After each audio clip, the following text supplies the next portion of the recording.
He got help, but they lost 700 head of cattle in that terrible snowstorm. There was over 4 feet of snow fell at once.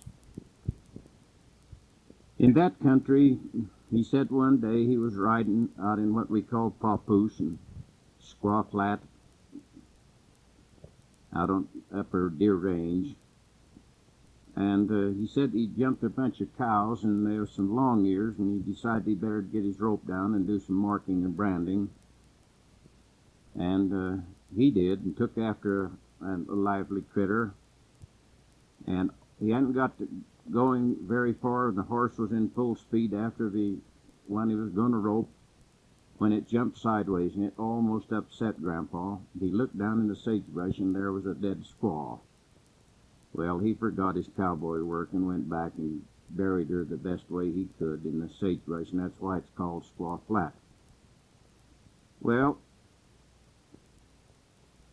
he rode into Cannonville, and there he met a beautiful lady. Her name was Mary Ann Henderson. Their romance began, and finally Grandpa and Mary Ann set their wedding date. But lo and behold, he'd give his word that he was going to do a certain thing for cow punching, and storm and other things curtailed him, and he didn't get to go home for his wedding day. And he went to see, at this time, he went to see Henry Berry, who was still alive. And Henry Berry said, "Well, what are you doing here?" He said, "Well, I had to finish up my cowboy work," but he said, "This should have been my wedding day." And he said, "I'd like to get excused so I can go and tell my wife to be why I didn't come why I didn't come and appear to the wedding yesterday." And Henry Berry said, "You mean you worked on your wedding day?" And Grandpa said, "I didn't have no way to get my work done. Weather stopped me." And he wrote out an $80 check, and he said, "You go have your wedding." And Grandpa rode clear to Cannonville and explained to Mary Ann, and they were married in Cannonville. Well, I want to get to this story in a hurry. Grandpa said that he hired an American Indian to help him. He trusted the American Indians, and they trusted him because they loved him. They knew that Grandpa was their sincere friend, and they trusted him, and he trusted them. But he hired an Indian by the name of Jim Indian. Now, Jim was a lot older than Grandpa, but he was a real cowboy. And Grandpa put many responsibilities upon Jim Indian. He had a wife named Lucy, and they'd wrestle, sleep together, eat together, work on the range day in and day out together, and they didn't keep any secrets from one another. They were the very best of companions. And one day, Jim Indian, as they were riding along on the range, said to Johnny, "I must speak." And Grandpa said, "You may. Anything you say, Jim, I promise from the bottom of my soul that I'll do it." Jim Indian said, "I soon die. I soon go to happy hunting ground. Me getting too old." And Granddad said, "Well, what favor do you want from me, Jim? You're my brother. You know I'll do anything in this world for you." He said, "When I die, I want to be buried at the same place you are. I want to be with you in death and always." Grandpa said, "That I shall do." When Grandpa got to see Grandma, Mary Ann, he said, "When Jim Indian gets ready to die," he said it'll be very soon, "he'll know, and he'll send word to you if I'm not home." Well, one morning, Grandma got up early because she could hear someone crying on her front step. And when she got down and opened the door, it was Lucy, the wife of Jim Indian. She said, "My husband, he's sick. He wants your husband." And Grandma knew what she must do. She went down and woke her brother, Jim Henderson, up and said, "Go find Dad I don't know where he is, but he's down in the lower country. Ask some of the cowboys, maybe they can help you. But take a fresh horse and ride fast, because Jim Indian is very ill. Uncle Jim rode about 100 miles and finally found Grandpa. He gave the message to Grandpa, and Grandpa turned to the rest of the cowboys and he said, "You know the responsibilities. You know your work. Carry on until I get back. I have a very precious thing that I must do for one of my great Mennonite friends, Jim Indian." He went straight to the remuda, roped some fresh horses for him and Uncle Jim, and they began to ride. They rode night and day until they came into the Priya drainage, and there they found about 40 Indians gathered around Jim Indian. Uncle Jim Henderson sort of takes the narrative now. He said, "I've only seen love once in my life, just once." He said, "Try to picture in your mind, when I talked to Uncle Jim, an Indian dying with age. His body had become so emancipated it was nothing but skin stretched over the rib cage and the bone part of his body. His eyes were sunk deep in his head, and his gray hair was unkempt with pain. And he just lived through torture, waiting for Grandpa to come, his very best friend." He said Grandpa piled off on his horse, and there Jim Indian was laying on an old rabbit skin robe stretched out of the ground with a few branches of cedar trees and sagebrush for a little bit of shade and a little canopy over him. Said Grandpa reached in and gathered him up in his arms like a little child, and he began to pray over him. And Uncle Jim said they were talking in the Paiute language, and I couldn't understand it, but he said I didn't have to understand it. I could see the love of brother with brother. After Grandpa and he had talked for some time, Grandpa got up and laid him gently and lovingly back on his rabbit-skin robe. He said to Uncle Jim, "I have much work to do." He said, "We'll ride on into town and I'll get my buggy. Jim Indian don't want to die here. He wants to die and meet his Maker on a certain knoll where his people have always went for death. And then I've got a lot of work to get prepared for Jim's death." They rode into town, and Grandpa unsaddled his horse, got his team of horses and hooked it to his buggy. He had a pretty nice buggy at this time. Went down and got Jim Indian, and they started for what we call Sheep Flat. I've been on the knoll where he died many times.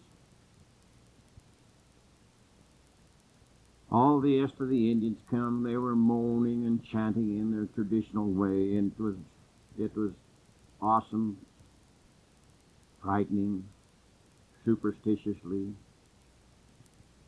But Grandpa, when he got there, he'd brought a blanket or two, and he made a nice resting place, cut some boughs, laid blankets on it, laid Jim Indian upon it. Done the very best that he could, placed some water and everything he could think of for Jim Indian's comfort. Then he told the Indians, he said, "Now you stay with Jim Indian all night and keep fires.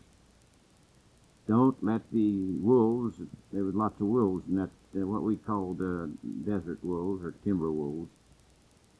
He said, "Don't let them come around the camp." He said, "I've got to go back home, and I've got a lot of work to do." Well, he left the Indians there, still powwowing and singing in their death chants. It was really heart-rending. But Granddad went to Canterville, got some new lumber from somebody, I don't remember who he said. Went and got a saw and a hammer and a carpenter, And they fashioned a casket that just was about right for Jim Indian's size, and they went to the little country store and got some white linen and lovingly lined it with linen. And he told Grandma, he said, get my only suit of clothes all pressed and cleaned as best we can. He said, I'm going to bury Jim Indian in my clothes. So Grandmother, she got busy and pressed his clothes and washed his only white shirt and took the soot from the old stove lid and blacked his shoes with the soot and polished them up the best way she could, his Sunday go-to-meeting shoes. And after Grandpa had got all this done, why, then he rode to ranches and up into the East Valley and Tropic Valley and over to Hennerville Valley and invited the saints there to come to the funeral. And by that time, the day had passed. The next morning, Grandpa hooked his team of horses up in his buggy and went back to Sheep Flat. And when he went upon the knoll, why, Jim Indian had passed away, and there wasn't an Indian in sight. In their superstition, when he died, they just fled. Grandpa straightened his body out as best he could and lovingly laid him in the coffin that he'd packed out to Sheep Flat on the buggy, and started back home. And it wasn't very long till out of the brush and out of the trees, sometimes quite a few miles away, the Indians began to gather and come following him into Cannonville. They went to where the old Cannonville Cemetery is, and there Grandpa was in his old homespun Western work clothes. The grave had been dug by the people of Cannonville, and they held a funeral. They sang beautiful Latter-day Saint songs like "Oh My Father," and then Grandpa spoke of the allegiance he had towards this great character called Jim Indian, whom he trusted with his very life, whom he loved with his very life. They had lived as compadres, and they had lived the very best way that two humans could live. They never had any harsh words, and the American Indians and the Mormon saints there laid Jim Indian to rest. Yes, Jim Indian and Grandpa, their bodies lay in the Cannonville Cemetery, and I'm sure through the veil they are still the best pals in riding the ranges of heaven trying to find the lost sheep that we know over there in the Lamanite family. I know Grandpa's a friend over there to them just the same as he was here. It was 4 Navajos got caught in a terrible storm down by Sherman, Grass Valley. It's north of Anemone. And in desperation, starving to death, they killed a beef. A bunch of cowpunchers caught them cooking and eating this beef, and they thought they'd killed all 4 of them. They shot them all. But one of them, he just faked death, and when the cowboys rode off, why, he got up. He was wounded. A miracle how he ever made it, but he made it back to the reservation and told him that the Mormons had killed his comrades, shot him down in cold blood because they'd killed a beef. Well, Jacob Hamblin, he investigated this thing, and he knew beyond a shadow of a doubt that these men that done the shooting and killed these Indians were not Latter-day Saints. So he went out on the Indian reservation, and Grandpa went with him, as way I understand the story, and several other people. And Jacob tried to control the anger of the Navajo people, but they wouldn't listen.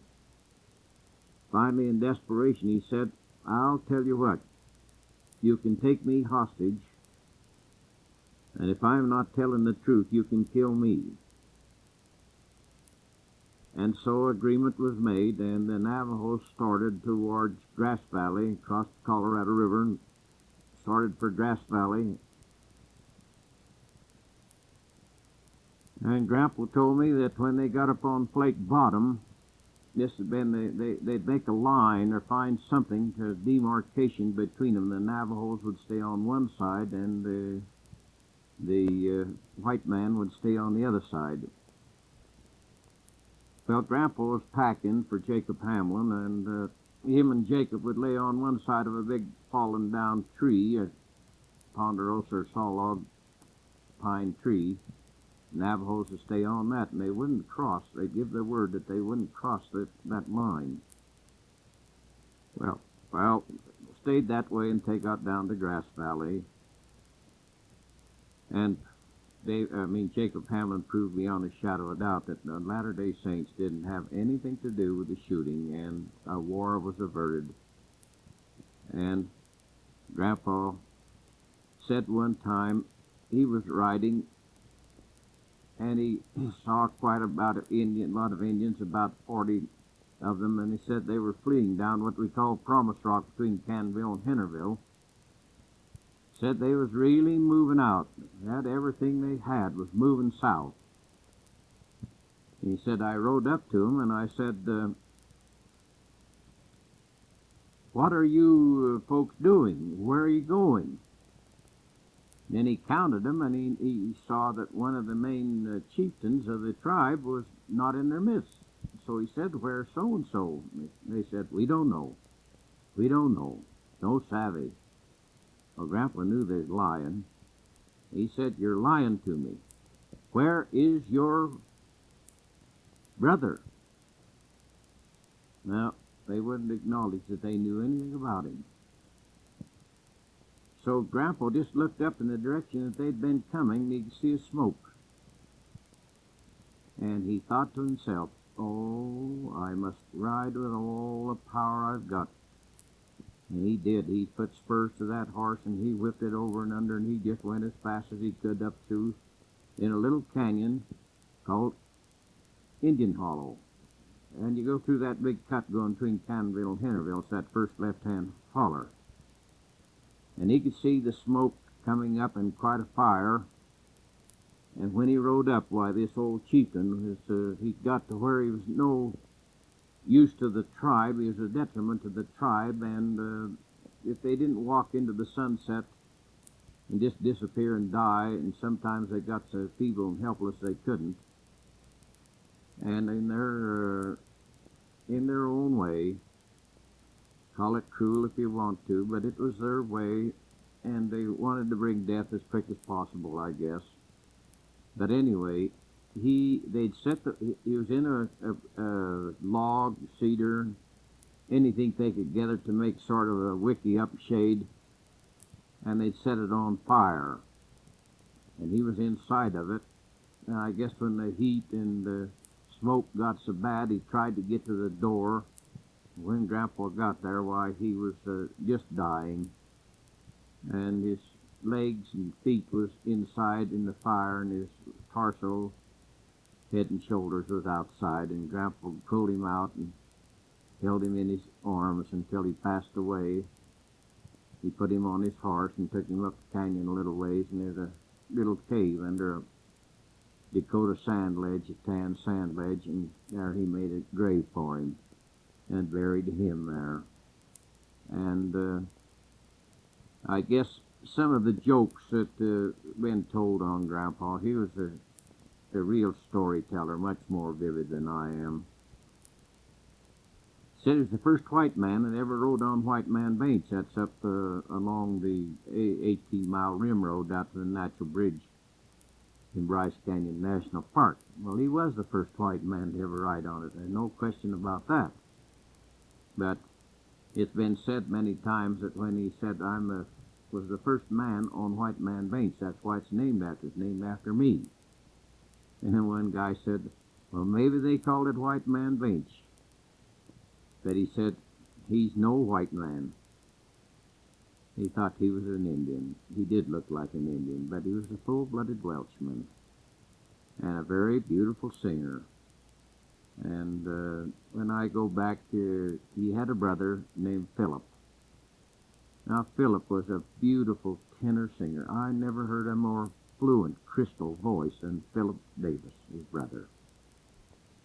And I remember when I was a child, when I was about 8 or 9 years old, Uncle Ammon come home from the First World War. He'd made quite a record as a marksman in the First World War, but he came home and was having a big celebration. All of Grandpa's folks and all of the Hendersons and the Davises and all the town of Cannonville and Tropic and Henryville came to this big celebration. And of course, the main feature was the beautiful, beautiful songs that Philip knew. I wished I knew the same songs. They were about the war, about the bravery of our soldiers, about the terrible fighting in Berlin. And I can remember him singing so beautiful, and I can remember that the whole audience was crying. I was just a kid, and that seemed quite funny to see my dad and my mother both crying while Philip was singing. And he got so wrapped up in his voice that even the tears was coursing down his cheeks. And everybody was crying. And they'd clap him up and he'd sing one song after another. Well, poor Philip. He was just a young man and hadn't married at that time. He finally found a sweetheart and went to get married. And one day he left the dining room table, and the kids was playing out in the kitchen, and they had an old black and gray shawl. I can see it just as plain, about 4 or 5 feet square. And they was a swinging it around, and Grandma had a can of lye. A pretty good sized can of lye, but in those days you had to put water in the lye and let it soak for so long, and then you'd use the water out of the lye can to soften the water to make your washing easier. And just as Philip come through with his dishes towards the kitchen, one of the kids swung that thing, and that lye came down and hit him in the eyes.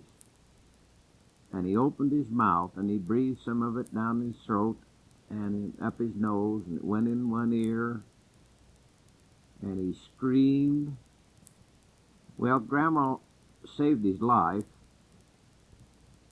She had a churn, an old wooden churn full of cream, and that she'd never churned, and she grabbed that churn and began to bathe Philip's face. But she couldn't get the cream and things down in his throat where the lye had gone, down in his ear. And poor Philip, he went into such torture, such pain, that he never was the same. He became a handicap for the rest of his life. His beautiful crystal voice was taken away, and he never would sing again. He never would play the guitar again. He never got married. And he finally just became a friend to everybody. He'd chop wood for a few nickels and hoe gardens for a few nickels to keep the wolf away from the door, and a few clothes on his back. But I used to ride in off the range, and whenever I'd come into Cannonville, I always had a few nickels and dimes and quarters in my pocket. And I'd ride in, and he didn't want to stay with the family, and so Grandpa built a little shack out to the side, and he'd come in and eat in the house, but he'd spend all his time. And when I'd go to see him, he was just tickled to death to see me. He'd say, "Nephew, have you got a dime or a nickel?" and he took up the habit of rolling his own bull durham tobacco. And I'd always see that he had enough money to get him a little more tobacco. But anyway, finally he set the place on fire and finally died. And Grandmother Davis, she after she married Grandpa, why, two old polygamists got their heads together and decided they'd swap daughters. One was Jasper Henderson, one our great-granddad, and another one by the name of Seth Johnson. They both had daughters, young daughters. Well, when Laura, that's my grandmother's full sister, heard that she was going to be offered as a polygamous wife to Seth Johnson, she just flew the coop and went right up and talked to Grandmother. So they hatched up a plan and finally cajoled and talked Grandpa into marrying Laura before she'd have to be married to Seth Johnson. And so Grandpa went into polygamy. He had a bed, and he used to cut a hole in the floor and then dug a hole out from under the house.